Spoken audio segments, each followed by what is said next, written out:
What do you get when you throw spy fiction into the world of Resident Evil? Separate ways. So, how is it? Money. Spoilers ahead. What I like best about Separate Ways is that it feels like a B scenario, enough of the familiar to remain intertwined with Leon's narrative while offering a remixed adventure. It feels a little tighter than the original in that regard, especially with the heavy inclusion of Lewis. I also like that the general story sticks to the theme I think embodies the series: who can be trusted.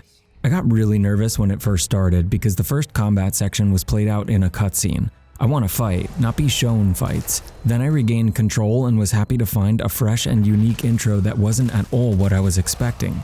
Ada plays like Ada should, like a stealthy infiltrator or saboteur, and rightfully so. Ada represents a different kind of espionage, corporate espionage, which has always been at the heart of the series' identity.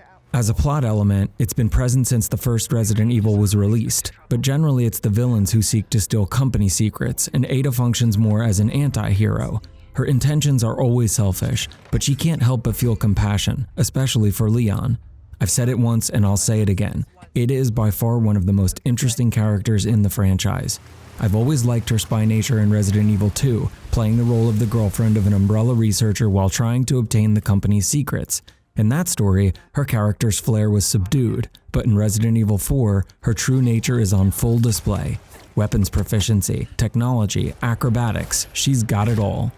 Speaking of espionage, even the guitar riffs are spy-like. They sound Bond-esque and reminiscent of classic British spy thrillers and surf rock. They complement the early sections of gameplay, which encourage the player to tread lightly and attack with stealth. Sneaking around enemies and taking them out silently when possible will make many areas more manageable. The grappling hook is a fun twist, nothing wildly innovative, but welcome for Ada's style of play. It's not just used for accessing new areas, but also to make melee more fast-paced and exciting. After some time, an option will be presented that allows it to grab enemy shields and yank them away. It's fun to use. Was a little torn on the hallucination sequences at first.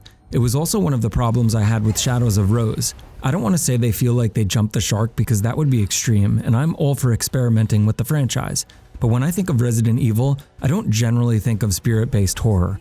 They feel a little ethereal for a Resident Evil title, which is generally rooted in biological horror, but to be fair, they are explained within the narrative. They also give us a glimpse of what it might be like to be under the spell of Las Plagas, and are kind of a callback to some of the developmental ideas for the original Resident Evil 4 before it was released, so I'm cool with it overall. If anything, they flesh out U3, and that works because the creature's presence is recurring.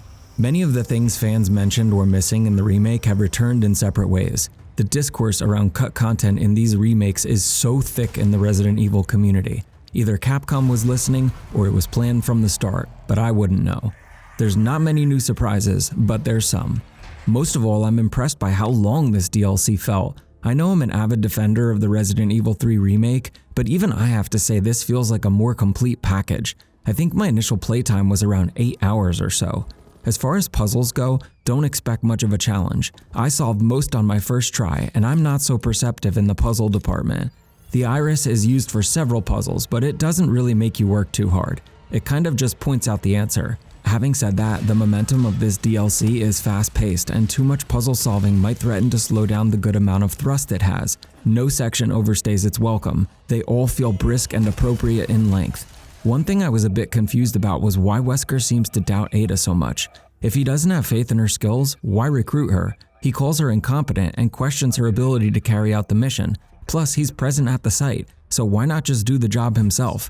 Maybe I missed something there, but the characters feel a bit inconsistent in that department. Regardless, it's good to see Wesker back. I feel like Capcom is trying to build up to their next title, and I think we can all see where that's going, whether it be one Redfield classic or another. This is one of the least frightening titles in the series, and though it features the familiar body horror Resident Evil is famous for, it's light on true scares. Ada is a pro, and she rarely if ever feels overwhelmed by the stakes. For her, it's a job, and she's a natural, so it makes sense that she just cuts through whatever is thrown at her without a hair falling out of place. So, should you play Separate Ways? Sure, why not? If you enjoyed Resident Evil 4's remake, there's no reason you wouldn't dig this. It has a taste of everything that made the remake awesome while adding some context and new fun. If you like this video, feel free to subscribe to the channel. Give it a thumbs up or comment. Share it with your friends or survival horror fans. Be sure to check out my videos on the first 3 entries in the trilogy. I'll be back with more soon. Be nice to each other in the comments. Thanks for watching.